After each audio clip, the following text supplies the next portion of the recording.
Okay, सो lungs के बारे में पढ़ते हैं। Basically lungs is a organ of respiration. ठीक है, ये हमारे रेस्पिरेशन में हेल्प करता है और ये कॉनिकल इन शेप होता है। ठीक है, कोन शेप का होता है ये। अच्छा, इसके एपेक्स है, बेस है और दो सरफेसेस हैं। सही है।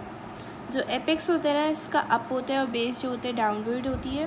ठीक है, और इसके दो सरफेसेस आ जाते हैं, कॉस्टल सरफेस और मीडियास्टिनल सरफेस। ठीक है, कॉस्टल सरफेस जो होगा ना वो बेसिकली लैटरल साइड पे होगा या आउटर साइड पे होगा, और जो मीडियास्टिनल सरफेस है ना वो इनर या मीडियल साइड पे होगा।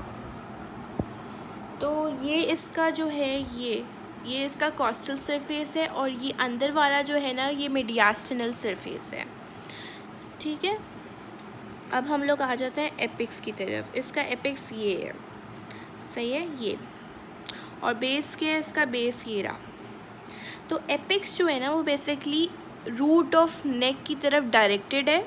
ठीक है, यहाँ हमारी नेक प्रेजेंट है तो ये रूट ऑफ नेक की तरफ डायरेक्टेड है और इसको कवर करता है सर्वाइकल प्लूरा। जब मैं प्लूरल मेम्ब्रेन पूरी पढ़ाऊँगी तो उसमें सर्वाइकल प्लूरा आएगा, तो उसमें मैं मेंशन करूँगी। सही है। अच्छा, एपिक्स के ऊपर होती है सबक्लेवियन आर्टरी। ठीक है, यहाँ पर आएगी सबक्लेवियन आर्टरी। यहाँ पर एक ग्रूव प्रेजेंट होती है जो सबक्लेवियन आर्टरी के लिए होती है। ठीक है। अच्छा, बेस जो है ना वो देखो कॉनकेव शेप है। ठीक है, इस तरह का शेप है बेस का। सही है ना, इस तरह का।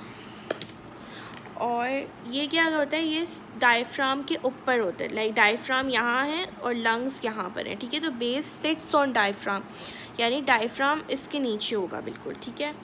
अच्छा, बेस को हम ये डायफ्रेगमेटिक सरफेस भी कहते हैं। अब हमारे पास आ जाते हैं बॉर्डर्स। ठीक है, इसके 3 बॉर्डर्स हैं, एंटीरियर, पोस्टीरियर एंड इन्फीरियर। ठीक है, एंटीरियर बॉर्डर कौन सा होगा? ये वाला। ठीक है, एंटीरियर बॉर्डर जो होता है ना शार्प और थिन होता है। ठीक है, और पोस्टीरियर जो है वो राउंडेड है और मोटा होगा। ठीक है, राउंडेड एंड थिक होगा। ठीक है, anterior border sharp and thin और जो पोस्टीरियर बॉर्डर है ना वो राउंडेड और ब्रॉड होगा। सही है। अच्छा, एंटीरियर बॉर्डर में हमारे पास लेफ़्ट लंग में, ये हमारे लेफ़्ट लंग है। एंटीरियर बॉर्डर में लेफ़्ट लंग में कार्डियक नॉच आ जाती है। क्यों आती है? क्योंकि हमारा हार्ट लेफ़्ट साइड पे प्रेजेंट होता है। ठीक है, और कार्डियक नॉच के नीचे एक प्रोजेक्शन आती है। ये देखो, ये कार्डियक नॉच है, ये हमारा एंटीरियर बॉर्डर है लेफ़्ट लंग का। ये कार्डियक नॉच है, ये वाली, ये कार्डियक नॉच आ गई और इसके नीचे एक प्रोजेक्शन आ जाती है जिसको हम कहते हैं लिंगुला। सही है। पोस्टीरियर बॉर्डर मैंने बता दिया था कि ये एक तो ये स्मूथ होता है और ये राउंडेड होता है और ब्रॉड होता है। ठीक है, और इसमें कोई इस तरह की चीज़ नहीं है बताने वाली। अब है इन्फीरियर बॉर्डर। इन्फीरियर बॉर्डर कौन सा है? ये जा रही, ये क्या करता है? ये देखो, ये बेस थी। सही है, जब मैं ये कलर कर रही हूँ, ये बेस है, ये कॉस्टल सरफेस है, ये इन्फीरियर बॉर्डर, ये ट्रेस कर रही हूँ मैं, देखते रहो। ठीक है, inferior border separates costal surface from base. ठीक है, बेस और कॉस्टल सरफेस को सेपरेट कौन करता है? Inferior border. अच्छा, अब हम लोग आ जाते हैं ईच लंग के बारे में पढ़ते हैं। सही है, नहीं सरफेसेस रह गई, सॉरी। अच्छा, सरफेसेस का मैंने बताया था कि कॉस्टल सरफेस जो होती है वो बेसिकली लैटरल या एंटीरियर साइड पर प्रेजेंट होती है। ठीक है, और मीडियास्टिनल सरफेस पोस्टीरियर होगी और मीडियल साइड पे प्रेजेंट होगी। ठीक है। अच्छा, जो कॉस्टल सरफेस होती है ना वो बेसिकली रिब्स के साइड पर प्रेजेंट होती है, एंटीरियरली प्रेजेंट होती है। ठीक है, और इसको कवर करते हैं कॉस्टल प्लूरा। ये भी मैं प्लूरल जब प्लूरल मेम्ब्रेन बताऊंगी ना तो उसमें ये ऑलरेडी डिस्कस करूँगी सब चीज़ें। ठीक है, अब है मीडियास्टिनल सरफेस। ठीक है, मीडियास्टिनल सरफेस जो है ना वो बेसिकली 2 में डिवाइडेड है। ठीक है, एंटीरियर एंड पोस्टीरियर।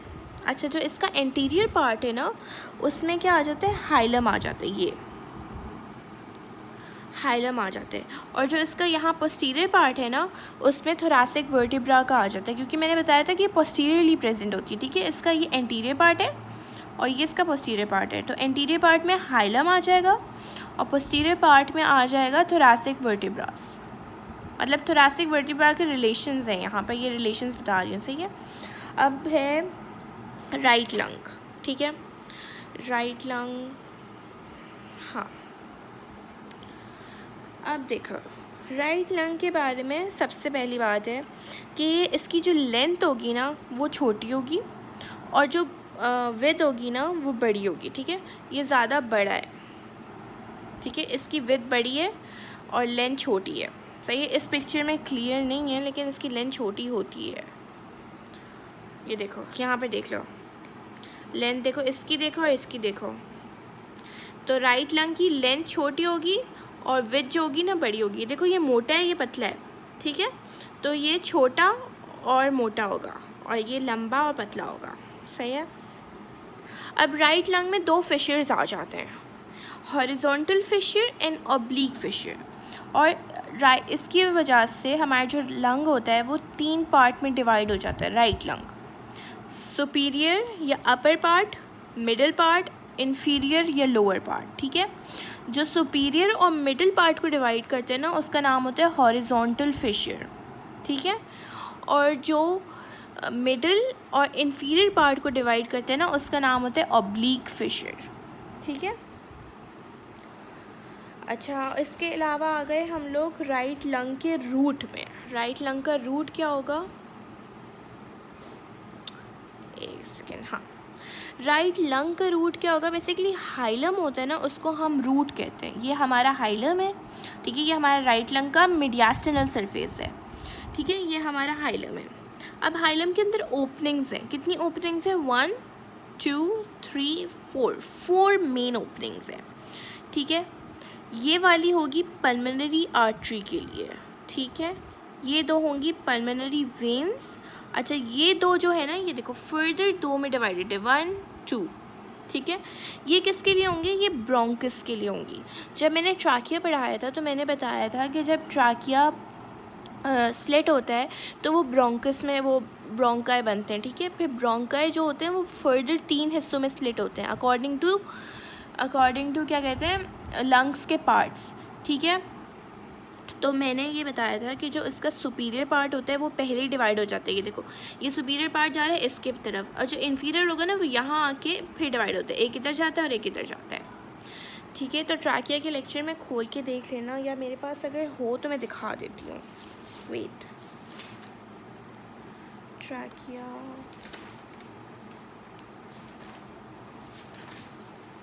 हाँ, ये रहा, ये रहा, देखो ये हमारा लंग है, सही है। अब ये इसका सुपीरियर पार्ट है, ये रहा, ये ऊपर पहले चला जाएगा, ये देखो इसमें भी पहले ही ऊपर जा रहा है। और ये जो इन्फीरियर है ना ये नीचे जाके ये वाला, ये नीचे जाएगा और फिर डिवाइड होगा, ये देखो फिर डिवाइड हुआ, सही है। बस इसमें ये याद रखना है कि इसमें 4 मेजर ओपनिंग्स हैं, एक पल्मोनरी आर्टरी के लिए, 2 पल्मोनरी वेन के लिए और 2 ब्रोंकस के लिए, ठीक है। अब आ जाता है हमारे पास, एक सेकेंड, अब हमारे पास इसके आ गए हैं रिलेशंस राइट लंग के, सही है। फिर हम लेफ़्ट लंग पढ़ेंगे। अच्छा, राइट लंग के रिलेशंस, मीडियास्टिनल सरफेस एरिया, ये सारे रिलेशंस हैं हमारे। इसमें से 4-5 भी याद कर लो, बहुत बड़ी बात है। सबसे पहले ईसोफेगस, ये जा रही है हमारी ईसोफेगस, ठीक है।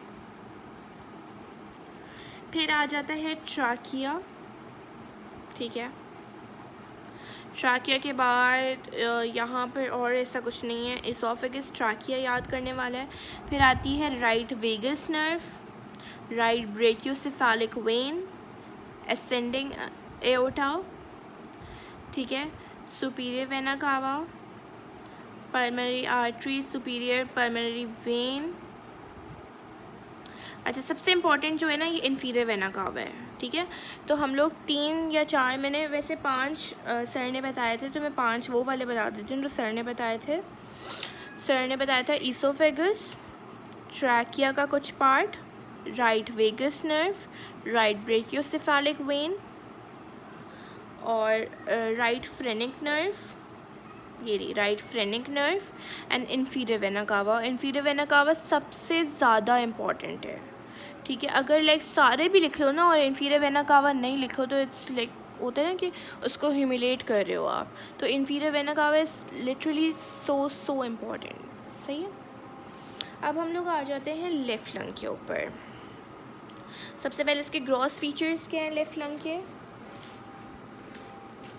लेफ़्ट लंग जो होता है ना वो बेसिकली हाँ लॉन्गर है और पतला है, स्मॉल है, ठीक है, longer and smaller. Right lung क्या था, बड़ा था और छोटा था, मतलब बड़ा इन सेंस के विड्थ में बड़ा था और साइज़ में छोटा था, ठीक है ना। तो लेफ़्ट लंग जो है ना वो लंबा है और पतला है, सही है। अच्छा, इसके बाद आ जाते हैं कि इसके पास एक ही फिशर होता है, लंग ऑब्लिक फिशर, जो इसके दो लोब्स में डिवाइड करते हैं, अपर एंड लोअर, ठीक है।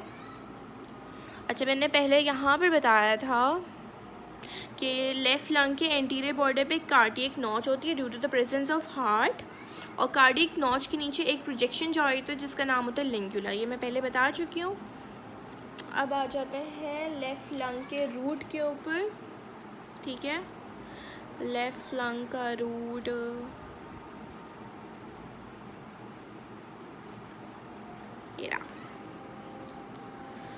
ये देखो, ये इसका एंटीरियर बॉर्डर था, यहाँ कार्डियक नॉच है, ये लिंगुला है, सही है। लेफ़्ट लंग के रूट के ऊपर आ जाते हैं,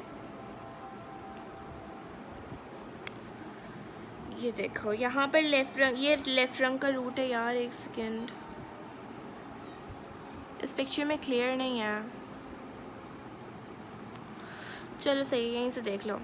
अच्छा, मैंने पहले उसमें बताया था कि राइट लंग के रूट में क्या होता है कि दो ब्रोंकस होते हैं, लेकिन इसमें ना एक ही होगा, ये रहा एक। क्यों एक होगा, जब मैंने ब्रोंको पल्मोनरी सेगमेंट्स पढ़ाए थे, जो ट्रैकिया के जो सेगमेंट्स होते हैं, उसमें भी मैंने बताया था कि जो पहला जो ब्रोंकस होता है, ये देखो ये रहा, ये ब्रोंकस होता है ना, ये समझो यहाँ से लंग स्टार्ट हो गया, ठीक है। यहाँ एक ही, ये हाइलम में एक ही ब्रोंकस होगा, ठीक है, दो नहीं होंगे, वहाँ पर दो थे, क्यों, क्योंकि इसका एक ऊपर चला जाता था, एक नीचे, दो नीचे जाते थे, लेकिन इसका एक ही होगा, ये आगे जाके फिर फर्दर दो में डिवाइड होगा, एक इधर जाएगा एक इधर जाएगा, जैसे ये है, एक ऊपर चला जाएगा, एक अपर लोब का है और एक लोअर लोब का है, सही है। अब इसका हमारे पास, सॉरी, अच्छा, अब इसके बाद हमारे पास और क्या आ जाता है इसका, इसमें भी पल्मोनरी आर्टरी होगी और पल्मोनरी वेन, हाँ पल्मोनरी वेन होंगी। अब इसके रिलेशंस हैं, ठीक है, इसके रिलेशंस भी बहुत ज़्यादा इम्पॉर्टेंट है, इसके रिलेशंस बहुत पूछते हैं। यहाँ मेरा लंग घूम गया, wait, sorry,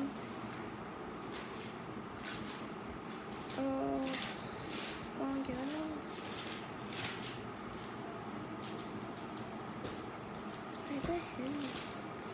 sorry.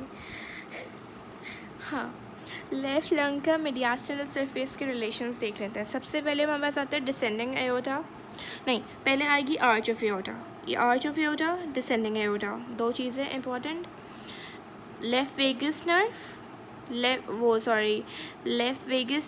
Left phrenic nerve, ठीक है। वेगस नर्व आ जाती, वेगस नर्व यहाँ नहीं दिखाई हुई, नहीं यहाँ नहीं दिखाई हुई वेगस नर्व, ठीक है। Arch of aorta, descending aorta, left phrenic nerve, ठीक है। और उसके बाद आती है हमारे पास वेगस नर्व, ठीक है। ये पांच हैं, पांच याद कर लो तो काफ़ी है। अच्छा, अब हमारे पास आ जाते हैं blood supply and then nervous supply, ठीक है। ब्लड सप्लाई जो होता है ना वो तीन तरह से होता है, ठीक है। First of all bronchial artery, ठीक है, ब्रोंकियल आर्टरी है, वो क्या करती है कि इसके जो सेगमेंट्स है ना, जो लाइक क्या कहते हैं पार्ट्स है लंग्स के, उनको सप्लाई करती है, ठीक है। अच्छा, अब हमारे पास आती हैं pulmonary artery and pulmonary vein, ठीक है। पल्मोनरी आर्टरी मैंने हार्ट के लेक्चर में पढ़ाया था कि वो लेकर आती है डीऑक्सीजनेटेड ब्लड टू लंग्स, ठीक है, दोनों में आ रही है, इसमें भी आ रही है, राइट में भी आ रही थी। डीऑक्सीजनेटेड ब्लड लेकर आएगी, यहाँ पर ऑक्सीजनेटेड होगा ब्लड और फिर लेकर जाएगा पल्मोनरी वेन से, ठीक है। तो ब्रोंकियल आर्टरी लंग्स को ऑक्सीजन सप्लाई कर रही है, ठीक है, और कुछ नहीं कर रही। लंग्स की ऑक्सीजन सप्लाई कौन सी है, ब्रोंकियल, डीऑक्सीजनेटेड ब्लड आया पल्मोनरी आर्टरी से, ऑक्सीजनेट हुआ, लेकर कौन गया, पल्मोनरी वेन। कहाँ लेके जाएगी, बॉडी पार्ट्स में, मतलब पहले उधर जाएगी क्या कहते हैं एओर्टा, लेफ़्ट एट्रियम में जाएगी, फिर लेफ़्ट वेंट्रिकल से एओर्टा में जाकर पूरी बॉडी को सप्लाई कर देगी। ठीक है, अब इसकी है नर्वस सप्लाई, ये होती है पल्मोनरी प्लेक्सस से, बहुत इंपॉर्टेंट चीज़ है। अच्छा, पल्मोनरी प्लेक्सस जो होते हैं ना, बेसिकली 2 तरह के फाइबर्स से बनते हैं, पैरासिम्पैथेटिक एंड सिम्पैथेटिक। अच्छा, सिम्पैथेटिक फाइबर्स का क्या काम है और पैरा का क्या काम है। देखो, पैरासिम्पैथेटिक फाइबर्स जो है ना, चलो पहले सिम्पैथेटिक की बात करते हैं। सिम्पैथेटिक फाइबर्स जो है ना, वो वेजो कॉन्स्ट्रिक्शन करवाते हैं, ठीक है, हमें पता है। लेकिन जब भी हमारे सिम्पैथेटिक फाइबर्स एक्टिवेट होते हैं, हमारी सांस क्या हो जाती है, तेज़ हो जाती है। ठीक है, सिम्पैथेटिक फाइबर्स वो उसमें होते हैं ना, फाइट और फ्लाइट रिस्पॉन्स में एक्टिवेट। ठीक है, तो ब्रोंकोडाइलेशन मतलब जो ये ब्रोंकस है ना, ये डायलेट हो जाएंगे। ठीक है, ज़्यादा से ज़्यादा ब्लड एक्सचेंज होगा, ज़्यादा से ज़्यादा रेस्पायरेशन होगी। ठीक है, और जो पल्मोनरी आर्टरी और जो पल्मोनरी वेन है ना, वो कॉन्स्ट्रिक्ट हो जाएगी। ठीक है, वेजो कॉन्स्ट्रिक्शन यानी वेसल्स कॉन्स्ट्रिक्ट हो रही हैं और ब्रोंकस डायलेट हो रहा है, या ब्रोंकोडाइलेशन। ठीक है, ये बहुत इंपॉर्टेंट है। अब है पैरासिम्पैथेटिक, क्या करेंगे, इसका बिल्कुल उल्टा करेंगे। पैरासिम्पैथेटिक कब एक्टिवेट होता है, जब हम लोग बैठे हुए हैं, खाना खा रहे हैं, इस तरह की चीज़ों में एक्टिवेट होता है, बिल्कुल नॉर्मल लाइफ में एक्टिवेट रहता है वो। सही है। अच्छा, अब इसमें आ जाती है ब्रोंको कॉन्स्ट्रिक्शन, यानी ब्रीदिंग नॉर्मल होगी। सही है, और वेजो डायलेशन। ठीक है, वेजो डायलेशन मतलब कि हमारा जो ब्लड फ्लो है वो बिल्कुल नॉर्मल होगा। सही है, लंग्स में और कुछ भी नहीं है। इसके बाद मैं प्लूरा करवाऊंगी, उसमें मैं सारे इसको कौन कवर कर रहा है, क्या कवर कर रहा है, कैसे कवर कर रहा है, वो सारा बता दूंगी। सही है, दैट्स इट।